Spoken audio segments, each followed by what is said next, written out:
night, Boston Mayor Walsh went on a television show to talk about sanctuary cities. What does the president make of his vow to house illegal immigrants in Boston City Hall to shield them from the Trump administration? I think the president's executive order is pretty clear. When it comes to this kind of actions, again, I think I referenced it earlier in the briefing, but it's twofold. One is there's a concern about the safety of the American people and how we let people come into this country, and second, with respect to the American taxpayer. And if we're going to be sending federal tax dollars to folks, to Washington, I think they need to be used appropriately, and the president's going to do everything in his power to respect the money that taxpayers send to this, send to Washington, and it's spent facilitating legal activities and on American citizens. Boom, drop the mic. Sean Spicer earlier today during his news conference, his press briefing, I should say. Boy, they covered a lot of ground today during that. Can I tell you that? They talked about, obviously, the executive order. They talked about Coretta Scott King. They talked about a zero-tolerance policy for law enforcement officers that Donald Trump's interested in pushing. Talked about Chicago violence, all sorts of things. So we'll try to keep you updated on that as we get through the show today. Right now, I want to change gears and talk a little bit about the city of St. Louis. You know, I think they're in the middle of an election season down there, and people are throwing legislation around all over the place. And some of it is very serious. We talked the other day about Lyda Krewson and this bill she's got introduced that would basically ban all assault weapons, but it goes so much further than that because whoever wrote it didn't know what they were talking about. So that kind of dangerous stuff is happening. Plus, there's now an attempt to shut down anybody who disagrees with the abortion movement. Whether you're a landlord or somebody who just likes to go voice your opinion on a street corner on occasion, there are a couple of board bills pending that would effectively shut that down. We're joined right now by Brian Westbrook, who's the executive director of the Coalition for Life in St. Louis. Brian, welcome into the program. Thank you very much. Of these two bills, the one I've talked about before specifically is the one that would affect landlords because the archdiocese, the archbishop came out with a statement on this as well, and here was his concern. He said, "Let me be clear, the archdiocese will not comply with any new ordinance that attempts to force the church and others to become unwilling participants in the abortion business." Clearly, the Catholic Church has some pretty serious concerns about this. What is your take on that particular bill? So both the Catholic Church and also Lutheran Church Missouri Synod also came out with a statement very similar to the Archbishop as well. The Coalition for Life is on the streets doing sidewalk counseling every single day of the year. We're out there turning people around, and we're so excited to be here on the radio with you today. Basically, this is Board Bill 203 and Board Bill 292. The Archbishop was specifically talking about 203. And what's really dangerous about this is that if you go down even deeper into the bill, is it applies to any employer, any employment or labor organization or employment agency.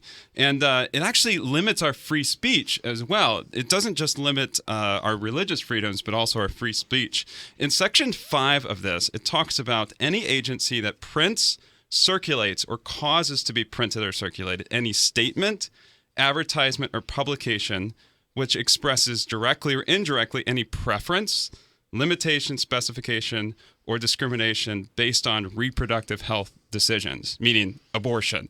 Okay. So anyone who employs anyone in the city of St. Louis or might actually send a leaflet or mailing into the city of St. Louis, they would be in violation of Board Bill 203. Yeah, and that's the one where if you're a landlord and somebody wanted to rent some space in the bottom of your building to put in a clinic that either provided abortions or counseled for abortions, you could be fined and, I don't know, potentially jailed. I don't know what the penalties are if you decline to rent to them. Absolutely. It would be 90 days in jail.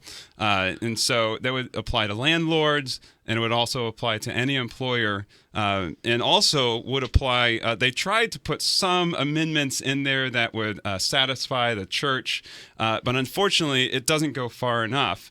And it only talks about providing health or providing abortion in your health insurance policy. That's the only exemption in this entire thing. And so it would force Catholic churches, Lutheran churches, whatever religious institution, and even religious-based hospitals Right. to hire people who would disagree with them. I see. Yeah, I kind of wondered what would motivate you to sit around and think up something like this? I don't know, honestly. I don't understand it. And then Board Bill 292, which is the other one you brought in by Alderwoman Ingracia, is that correct? Correct. Yeah, Correct. Who sponsored this one.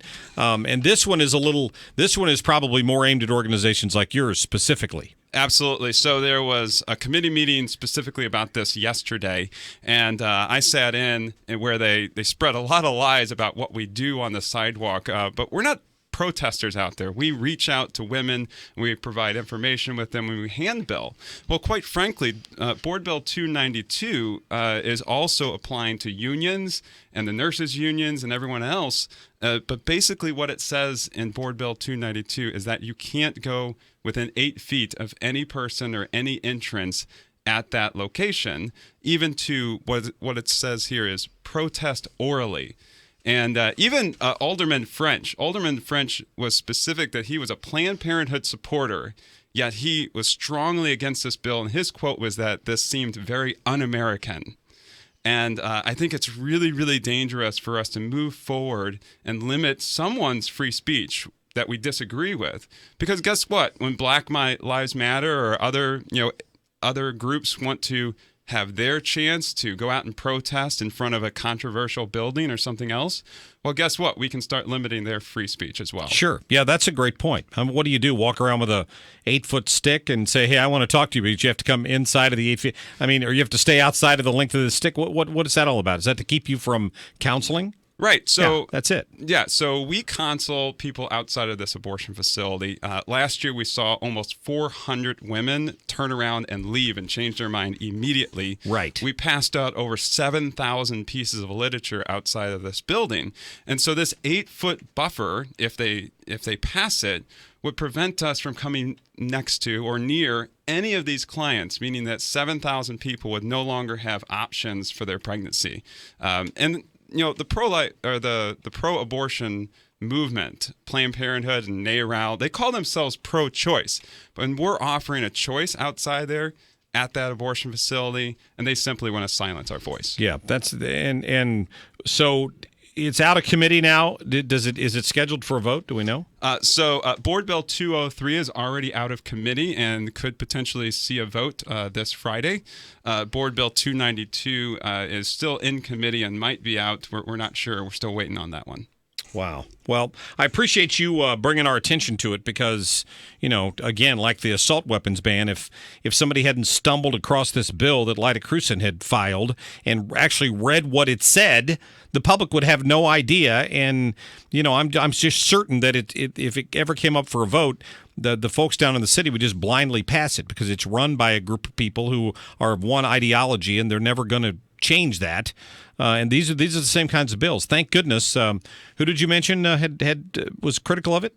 Both the Archbishop and the Lutheran Church Missouri Synod. They're critical. No, but the alderman. Alderman French. French is running for mayor too, isn't he? I believe so. I think he is. So that's good. There's someone at least realizes something they've done is a little out of bounds. Well, I mean, when the unions, the liberal unions are opposed to a bill that you're trying to limit the free speech of those who are pro-life, you're really pushing the boundaries for sure. And so Alderman French had an opportunity to speak, and others who are supporters of Planned Parenthood are opposed to these types of ordinances. Specifically Board Bill 292.